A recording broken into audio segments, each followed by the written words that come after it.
Hi everyone, welcome back. It is part 4 of our mixed media series. I'm just going to take a second and I'm going to load our video and our comments, and I'll wait for everyone to come in.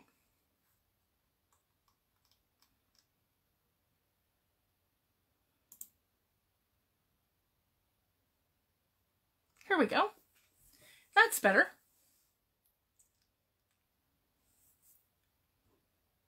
I'm just going to give everyone a second to come in. Hi Trisha, thanks for joining, love.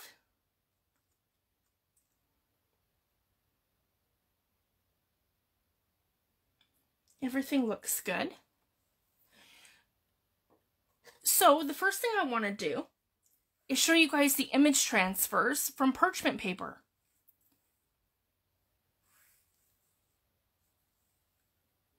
I'm just going to give everyone a couple minutes to come in. So these were my results that I had. So I wanted to share them quick. It's all the same image. So as you can see, it kind of starts out like blobs. And the next one is a little better. But again, blobs. So when you're printing on the parchment paper, you actually want to let your image dry to the parchment paper before you transfer it over. And the reason for that is because it beads, and you're going to get the beading anyways. But when you let it dry, you're going to get less of that when you're actually transferring the image. So these were done, this one here was done immediately after. And I mean, I can still do something super fun with this. Maybe create some roses out of this one. And I can sort of see the birds, but they're not great here. I can just mix media that and we'll do something fun. And then the next one gets a little better. But again, I didn't let it dry long enough. And same with this one, we had smudging. But if you guys can see all the image, like all the detail of the images that it picks up, that was actually smudging done for my printer. So you have to be like super careful because it beads. And then, yeah, and then I had this result here. And this was the best out of all of them. So I found the best result is when you leave it to dry. So what I've done is I've gone ahead and I have pre-printed my image here. If you guys can see that. I have pre-printed my image here on my parchment paper and I'm ready to transfer it, but I had to let it dry. So we're going to go ahead and we're going to do that. So there's no real set time on it, but the longer you leave it, I find the better it is. So 10 minutes isn't going to do it, and probably not even 30 minutes. So it's one of those, if you want to do some image transfer, like some image transfers, I would print them, go have your dinner, have a cup of coffee, relax, and then come back to it later. So that's my best advice with that. So I just want to tape this down a little better so that I'm not going to get slipping when I put it down on my jelly plate. There we go. And it doesn't matter which side of the parchment paper you're using, it's all essentially the same on both sides.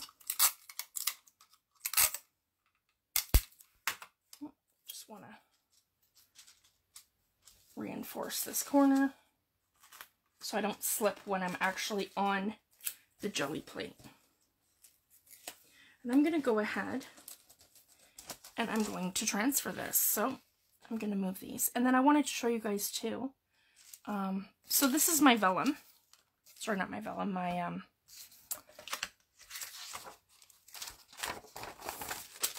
yeah, that way. My parchment. So after I've done the actual parchment transfer, and if you guys can see this too, sorry, you have this beautiful little vellum piece and like on the parchment paper. So, you know, you can put this on a pocket. There's so many things that you can do, and it's just super cute. So if you had something like, I have another piece of paper here. So yeah, if you were to stick something behind here, you could put it into your pocket and it would show up like that, like a little, it'd be translucent and then you'd faintly get that image on it. So lots and lots of ideas with this, of the things that you can do. And the other thing I did try was transferring to a napkin. So again, I did not let my image dry long enough.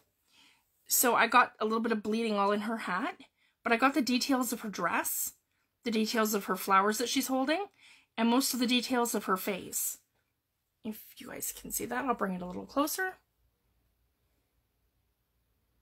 So again, you're just going to want to let it dry on the surface, and then when you have it dry on your jelly, like when it's dry on your parchment paper, it will transfer to your surface better. So it's the same kind of thing. So I just want to let you guys know that that is possible. But now that I have an image, and I will show you. And that's another one I did. So again, that's one I had with the smear on it from the printer. So now that I have my image and it is completely dry, I'm going to be able to put this down onto my jelly plate like that.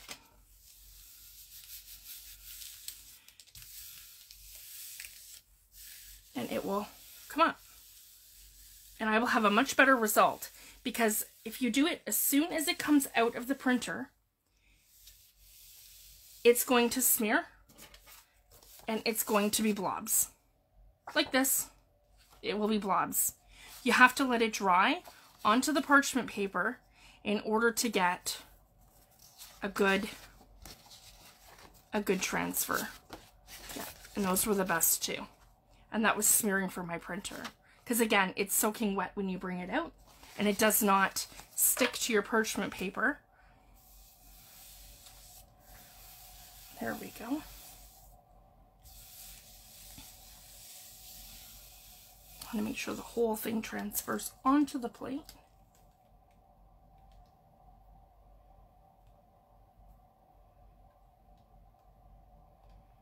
And I'm just going to let that sit there.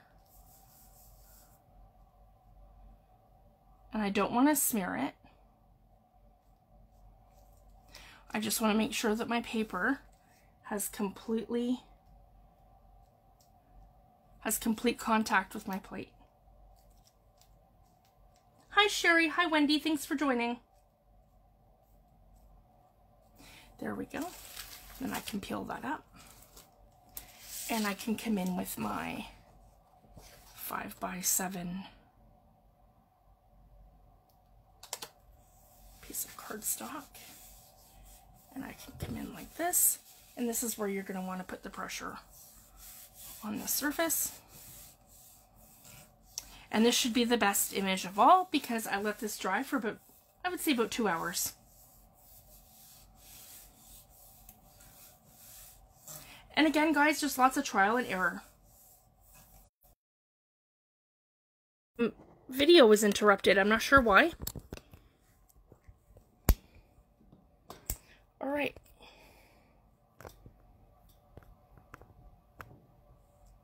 Sorry guys, I've been having major problems with my internet and my video was interrupted, so this should be okay now.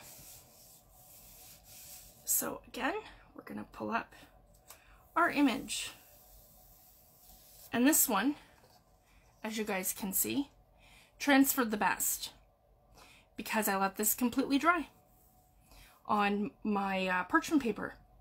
So the best two that I've gotten, because again, if you don't let it dry completely, you're gonna get blobs because nothing sticks to your actual parchment paper. Like your ink doesn't stick to it. It's gonna stay wet, and the longer you leave it on there, the easier it's gonna be to transfer off. So I would say these two are the best 2 out of 2, 4, 6.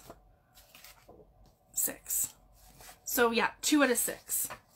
So, and that's about the ratio too, guys, when you're doing regular transfers of, like, you know, magazine images and things. Some are going to work and some are not. So it's not something that you want to get discouraged with. It's something that you want to keep practicing and keep and keep testing your results. So that's why I wanted to share all of these ones that I did, so that you guys can see not everyone is perfect. I can still use this and do something else with it, but for our video tonight, I'm going to be working with these two. So for our swap, we're going to be making two 5x7, and these are 5x7 mixed media pieces. And I just want to let everyone know, if you don't have a jelly plate, you can still participate. And same with our draw this month for carrying into July. My friend Edwin is giving away a tear ruler. And anyone who participates in our mixed media month, and they create a 5x7 piece and post it to group, you will or try any of these jelly print demos or any of my demos in group, your name will go in for a draw for a ruler, for one of his tear rulers. He's been kind enough to donate us one. So he will send it out to the person who wins, and I will do a draw at the end of the month. And we're going to swap two 5x7 mixed media pieces.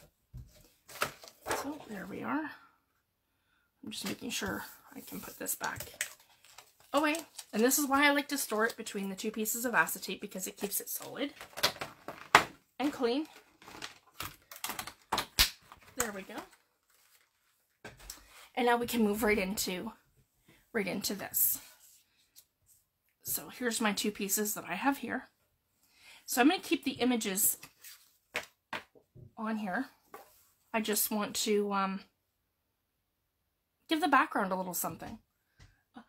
So you can use any of my mixed media techniques using stencils, texture paste, Tim Holtz products, anything really. And I'm going to go ahead. So this one's going to be more shabby chic.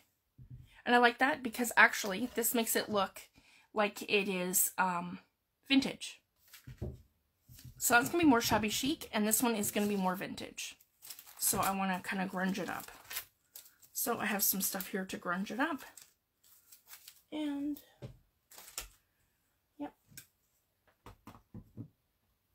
And I'm going to grab my Distress ink.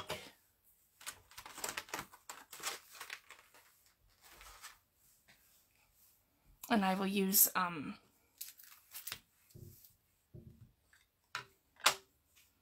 Tim Holtz Distress ink. And the first thing I'm going to do is just ink up my edges. And then this part here too, guys, this is completely dry. So you don't have to worry about your ink smearing, because you've just transferred it from the jelly plate onto your cardstock. So now that's no longer an issue. The only thing I recommend when you're pulling it out of the printer, be careful and immediately lay it flat, because if you touch it, smear it, or anything, or even on the pulling, you know, like the motion of pulling it out of the printer, you can smear your images. So I did run into that a couple of times, and then the printer actually smeared a couple of things. And I just find the best results, the longer you leave it on your parchment paper, the better the transfer is. There we go, and I just want to ink up the edges here. Grunge it up a little bit.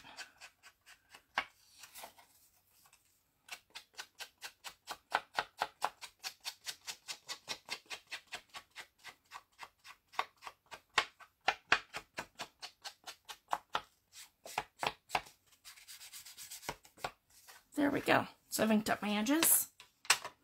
And I'm going to come in with my texture paste and probably a little bit of gesso.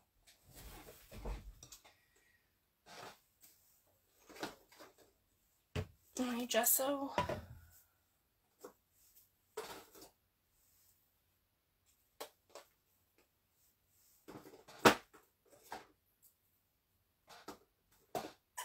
And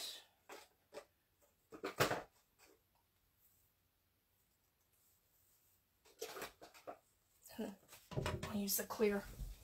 This one is the texture paste in transparent gloss, and I have re-inker in speckled ink. And I'm just gonna grab that.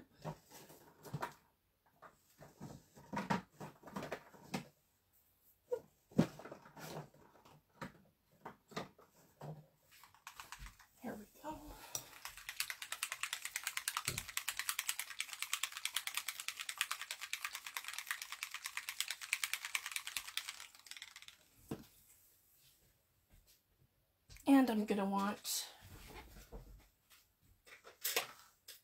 a paintbrush and a palette knife.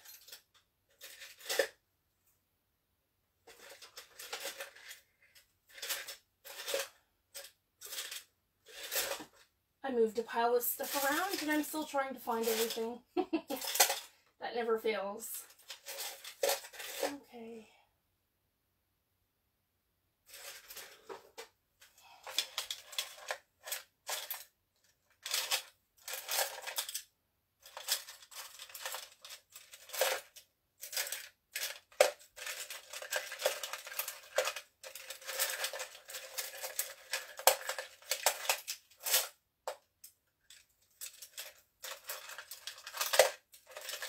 There we go. It was hiding. Okay.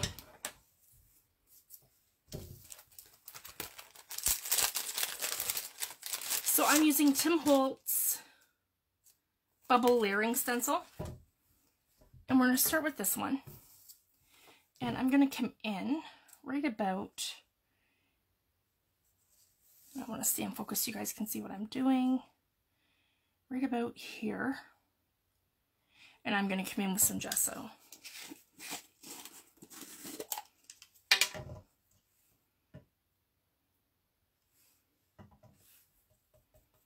My gesso is really thick, so I'm just going to kind of move it around a little bit on my glass media mat, so it's a little thinner, the consistency that I have to go across my stencil.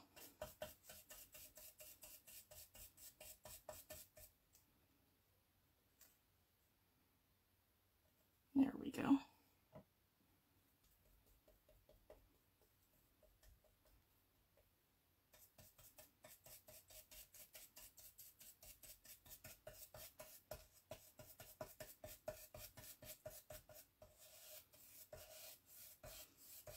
I just want a little bit of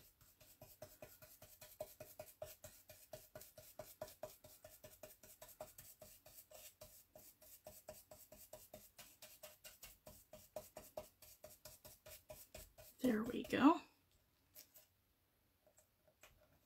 Lift my stencil so if you guys can see. I have a little bit of gesso there that gives a little bit of dimension and just a little bit of texture, and it kind of breaks up that little frame that I have going on there.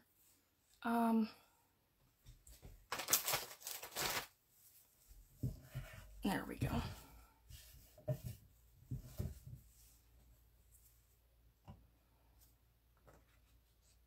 And then I want to slide this around and come in over here.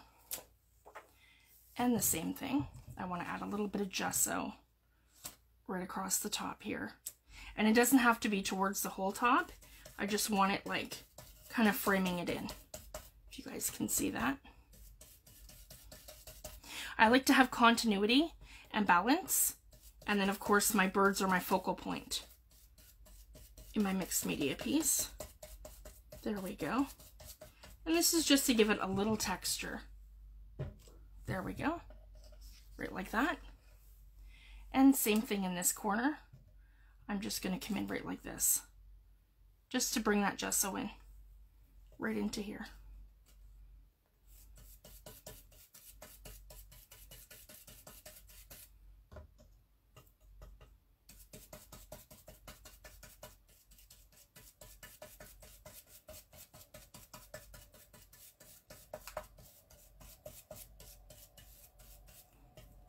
For your mixed media piece, you can use gesso, you can use texture paste, you can use distress products, you can use your watercolor paints, you can use just about anything. Any paint, any medium, acrylic paint. You can do the image transfers and have fun with your jelly plates to create backgrounds. You can use your stencils to create backgrounds. There's no limits. Whoops, sorry guys. The whole idea of Mixed Media Month is just to give everyone a break from the holidays, to get kind of back into it, and I wanted a little break from making journals and just to do something super fun. And I hope everyone participates. There we go. I'm just trying to kind of clean up my mess as I go. So now I've done some of the gesso. I love using either. If I'm going to do gesso, then I don't use like a chalky white texture paste, because I have both. I have one in like a chalky white, which is kind of like giving you the same effect as your gesso. And I have one that's a Ranger product. And it's the transparent gloss. And I have both because both give you completely different effects. Hi Beverly, thanks for joining us, love. Hi Lori. And the other one dries opaque matte, like your gesso. And this one here dries clear, like plastic. So because it dries clear, I can actually add any pigment that I want to my texture paste. So I can achieve that by using a re-inker. I can achieve that by using Distress Oxide spray. You could add your watercolor paints to it. You could add just about anything with pigment. So I like to add re-inker. That's one of my favorite things to add to it. So I'm going to add some speckled egg here. And I'm going to use my palette knife. And I'm going to pull out some of my product. I like to give it a good stir if I haven't used it in a while.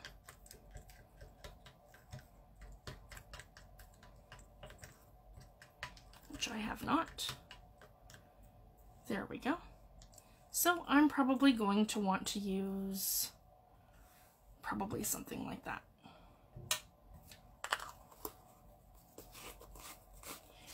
And that's why I love the mixed media mat, is I can literally come in with my product and I can make myself a palette right on my mat.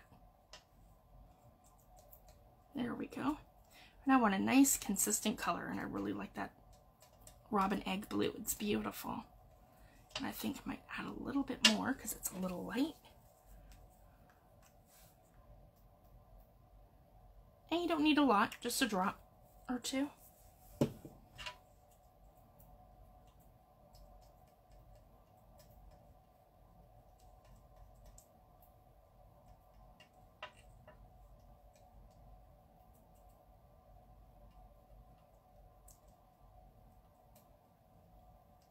And I have the bubbles. It's the bobble stencil. And I'm going to come in with the texture paste with his layering stencil in speckled.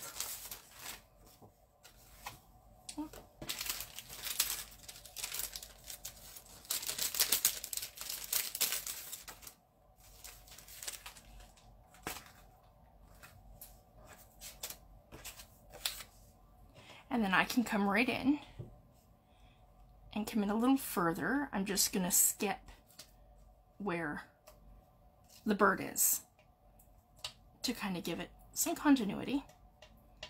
And I'm going to come in with my texture paste and just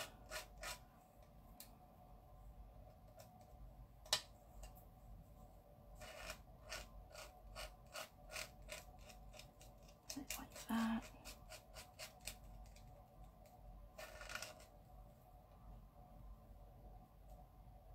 And right up here.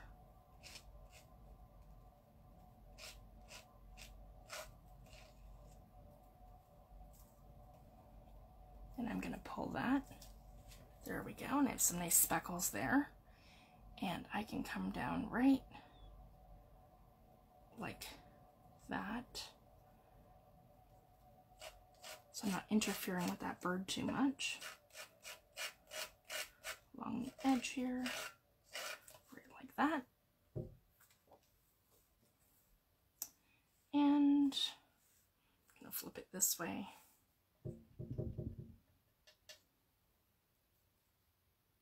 And I've got a couple spots here where my stencil touched because it's not dry. And I can just go back over and add that texture.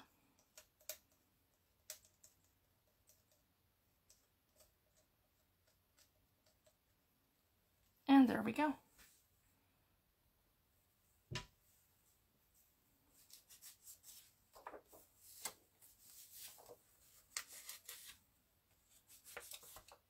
And when it dries, I can fix that up a little bit too, because I've got a couple of spots where I smudged it,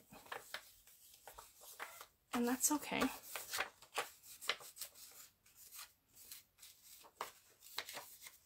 And I'm just wiping the texture paste off my stencil. There we go. And I'm going to come in.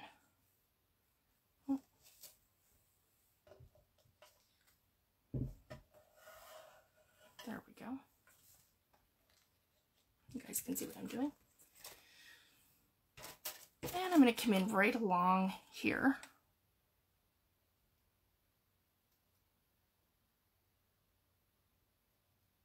Right like that.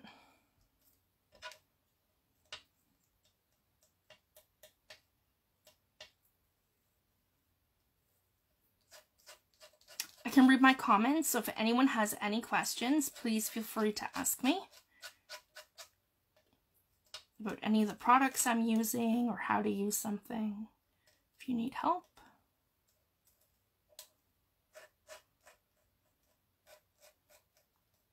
I don't want to interfere with that bird too much.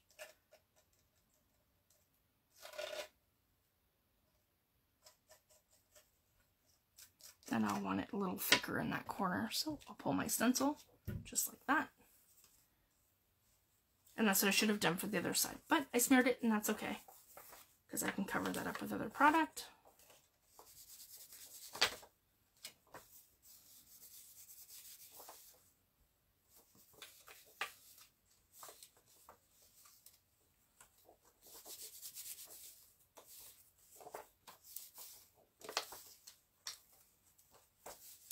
There we go. And I just want it a little thicker in this corner here where I've got the gesso. Right about there.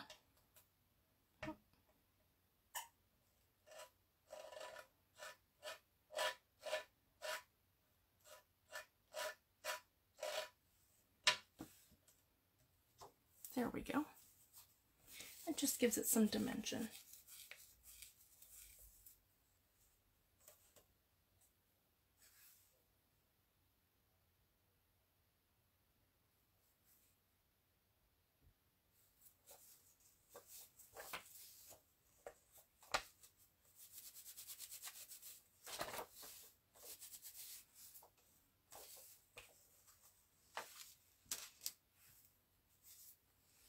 There we go.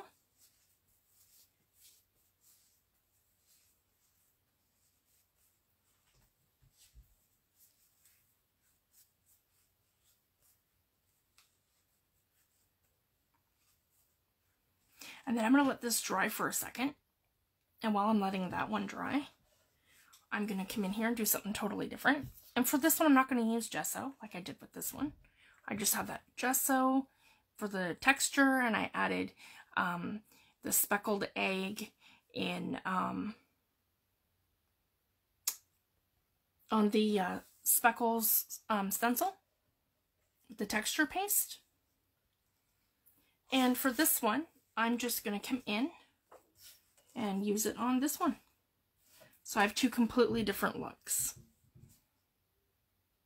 And this one's going to be more shabby chic, or that one will be more vintage. So I'm just going to go ahead, add some more texture paste to this one.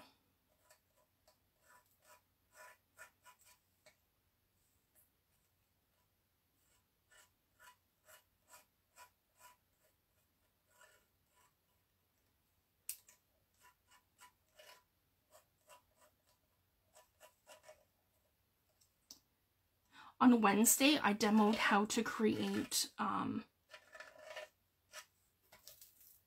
wood grain with your jelly plates. And on Wednesday, I'm going to demo how to create water. So that'll be super fun. So I just wanted to let you guys know that's what we're going to do on Wednesday. There we go. And then I can come right up the side of here, right like that. And I can pull all my texture paste from here.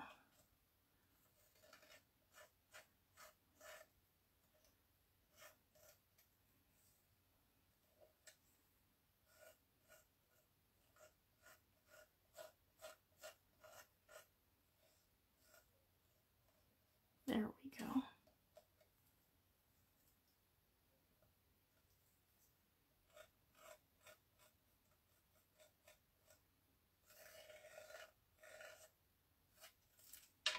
Just to give it that little something. There we go.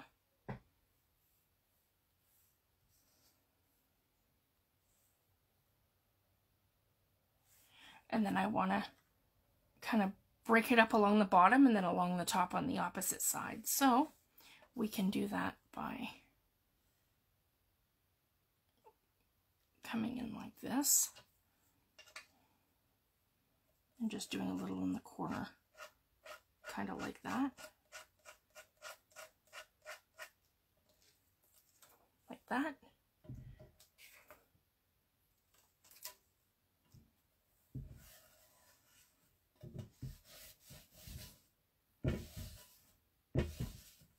There we go. And then right along the top.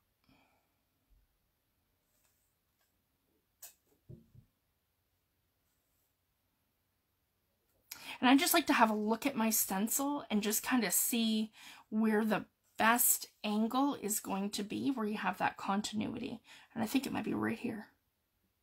I can just kind of match it up like that. Yep, right here.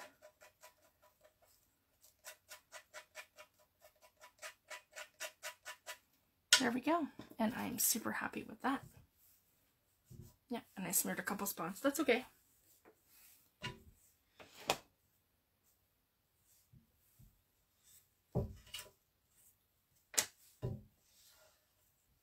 And then you just wipe up your mess. That's what I love about using the glass media mat. And I just use baby wipes, lots of them.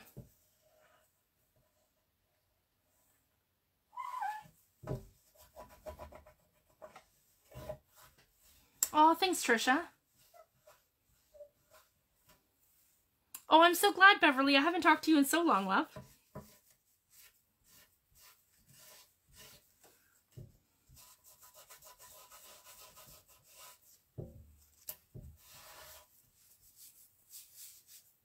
We had a great Christmas with the kids. It was just so busy. And then they were off a lot longer this year for Christmas vacation, too. They were home from the 18th to the 11th of January. So it was like 3 weeks that they were home for.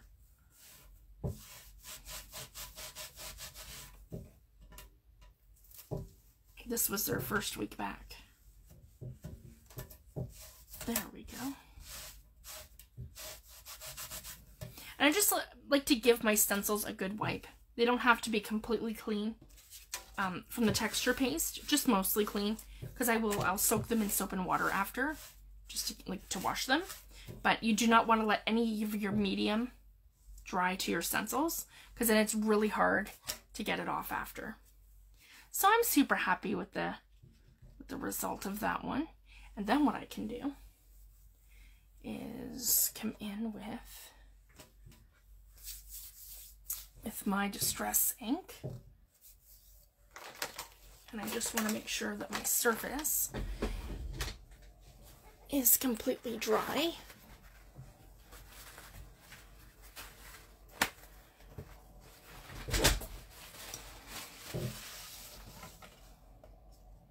Before I put my ink pad down.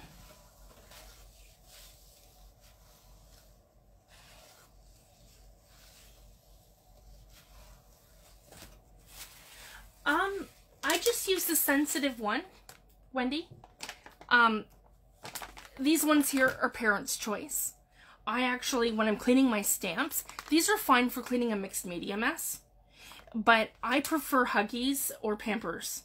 And the only reason is because when you're cleaning your stamps, these get stuck to your stamps, like the little fibers on them.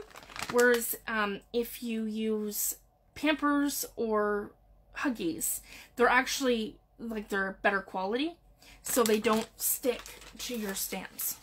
And they clean them, and that's all I use. And then that'll take most things off of your stamps. Like, it'll take off Memento Fade Resistant Dye Ink. It'll take off VersaFine off your clear stamps and all your distress. But the only thing I find, if you're using like StazOn or Ranger Archival, then you need a stamp cleaner to clean them. But other than that, I just clean my stamps and my glass media mat with water and baby wipes. Okay, and here's the other one too. So we're kind of doing both as we go. So I'm super happy with these. And that's not quite dry yet, and I didn't with this one. But if my gesso is dry, so I just want to check to make sure all my gesso is dry, which it is. So now I'm going to come in with my Tim Holtz Distress Ink. And you can use oxide too, whatever your preference is. And I just wanted to make sure this surface here is dry. There we go, so you guys can see what I'm doing. So I can put some down. Then I want to come in with my watercolor brush. Oh, I have to reach. Sorry, guys. There we go. And for this technique, I want to add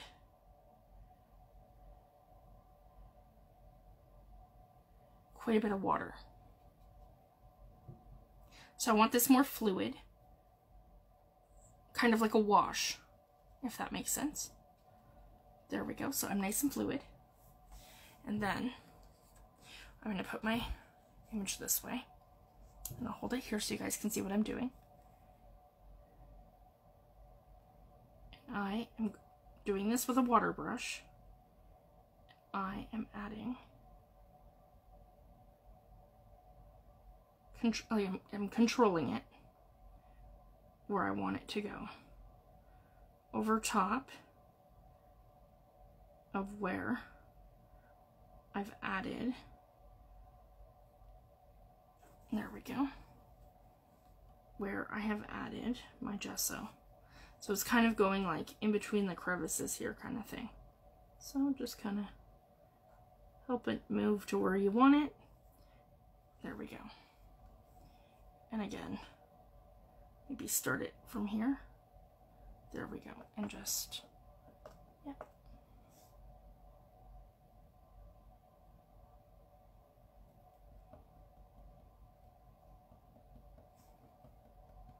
There we go. Like that. And I don't want it to run into my actual image. I just want that look on all my edges, going off of my page in either direction. So, right here, there we go.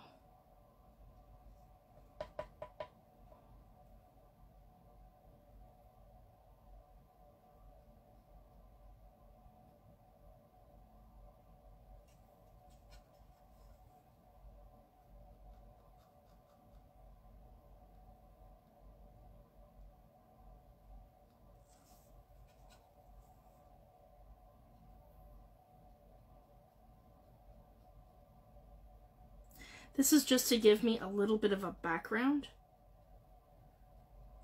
because all I did was transfer the image onto white cardstock. So this is just breaking it up for me. And I'll script stamp it after anyways, once we dry it. I just want some, that watercolor effect.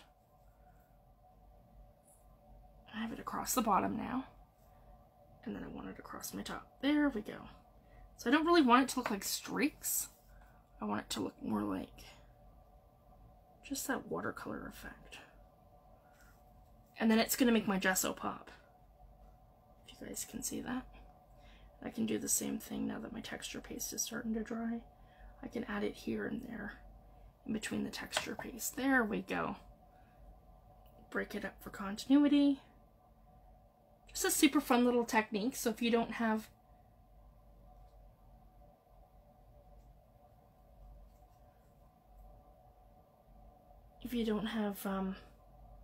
a solid background, it's personal preference. Yeah, I don't think Tim cleans his either. But I like to clean off my stamps.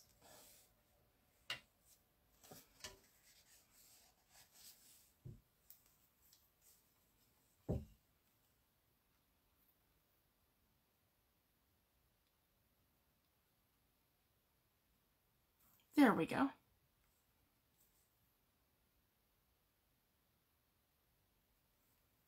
And just to add that little something into the background. And then I can come in a little lighter too in between the texture paste because I have this nice wash.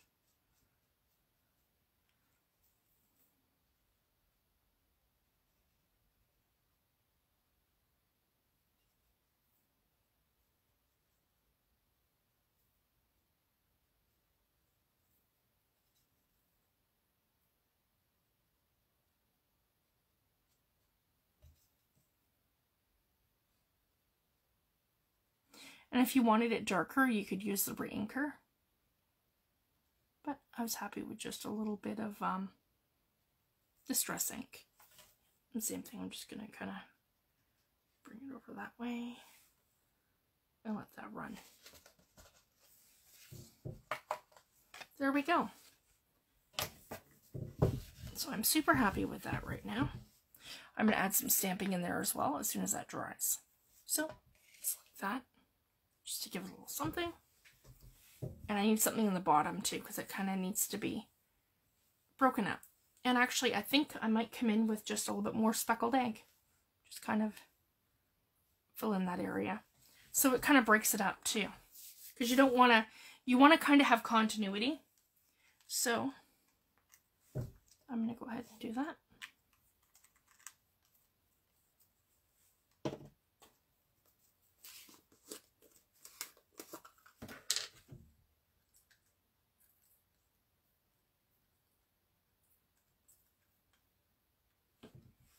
There we go. Just a little bit more texture paste.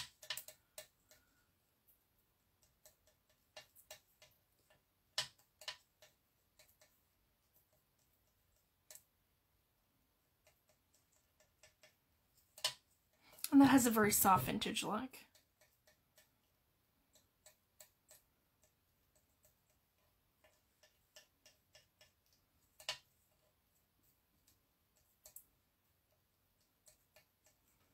And maybe just a tiny bit more.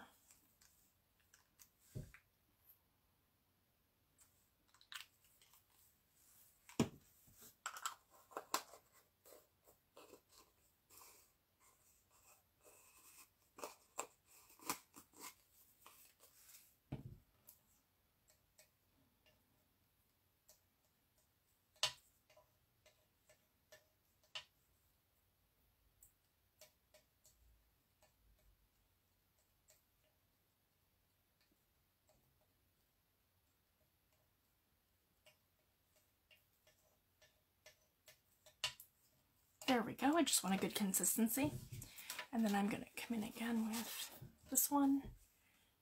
And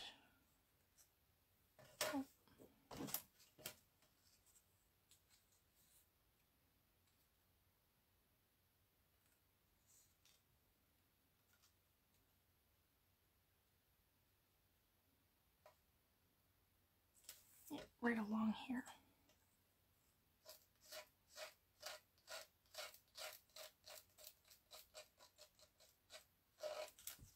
There we go.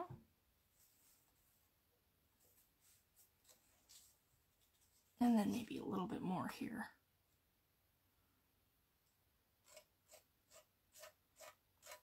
And that's why I love Tim Holtz stencils, is that you can literally come in and add texture anywhere that you want, because his stencils,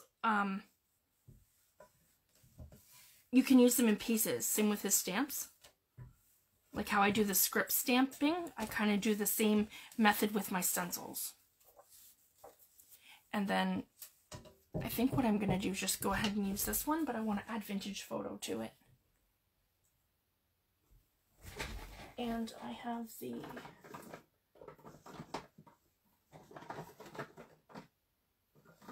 oxide reinker. That's light enough, I should be able to.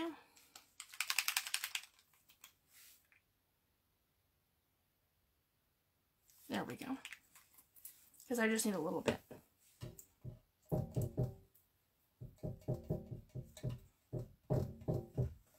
Sorry guys, it's making noise. Yep, perfect.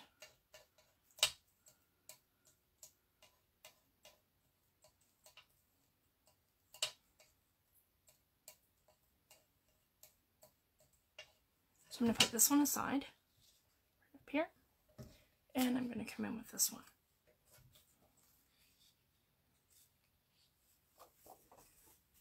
And I can add some splatters right across here.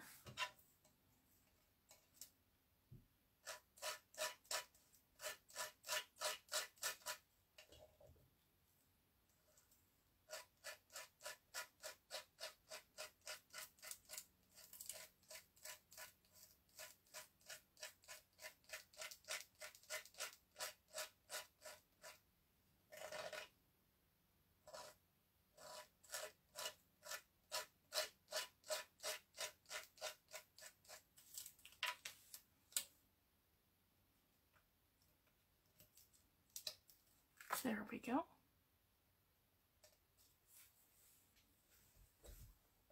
And same with along the top. So I just want to make sure that I have like a continuity. Oh.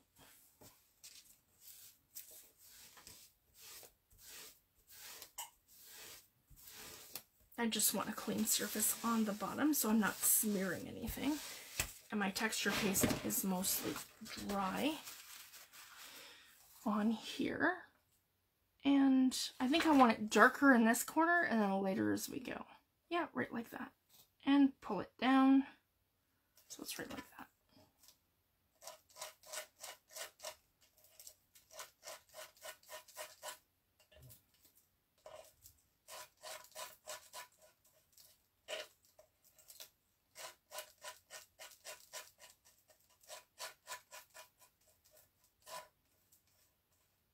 Hi Tammy, thanks for joining us, love.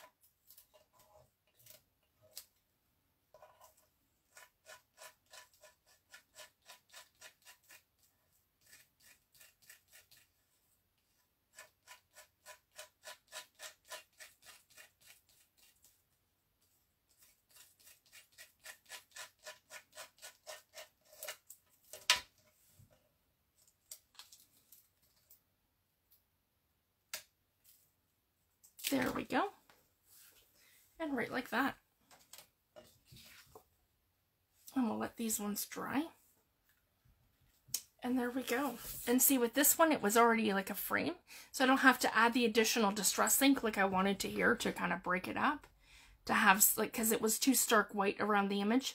So if that happens, I'll add some of that, and then I can blend it better later. Once it dries, I can do a reblend. And I want to touch up some of the texture paste on this side, and I can just use like a thicker or bigger stencil to do that. I could go in with the bubble stencil, or I could do something else.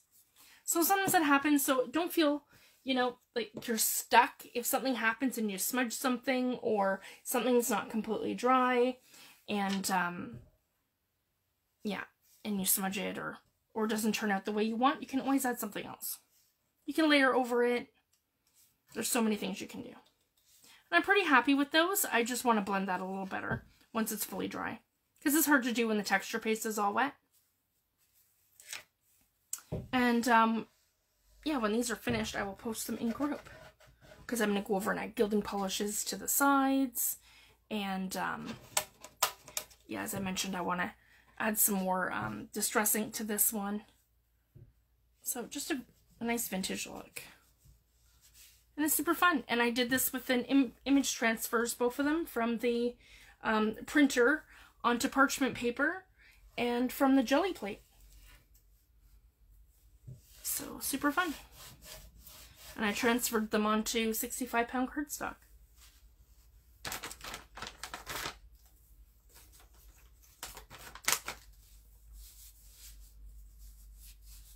And even the ones that didn't turn out, because it took about, there was 2 out of 6 that turned out, and I just wasn't leaving the inkjet images on the parchment paper long enough. So if you leave them for, you know, about an hour or 2, and then you go ahead and transfer them, they're perfectly fine. But fresh off the printer, I'll show you guys again.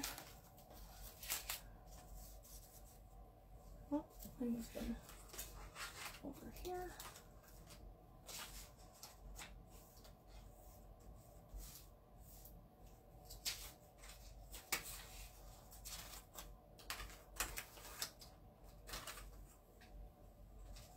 Yeah, when you do them fresh off the printer, you get like a mess. But that's okay. I can turn this into flowers or something else. And then that was my second attempt. So I wasn't leaving them on the parchment paper long enough before I was trying to transfer them. And as you can tell, they got better as I went along. And then that was my final result, the one here. And then this one I did. And then I did this one live to show you guys the 2 different ones. So that's how I would create a basic mixed media piece, guys. You can do that with stamping. You can do that with your stencils. You can add some, like for the watercolor effect all in there. Once the texture paste dries, it'll be easier to achieve that effect. And I can add some more stuff to it. And that's how I wanted that with the soft look of the birds in the center. Same with this one. Nice busy background where it looks vintage.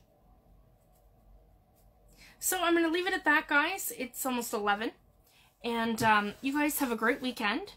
And thank you so much for joining me. And I will be back on Wednesday. And last Wednesday we had done wood grain on our jelly plates. And this week I'm going to show you how to create water. So that'll be super fun. And I will see everyone back on Wednesday. Thank you so much, everyone. Bye.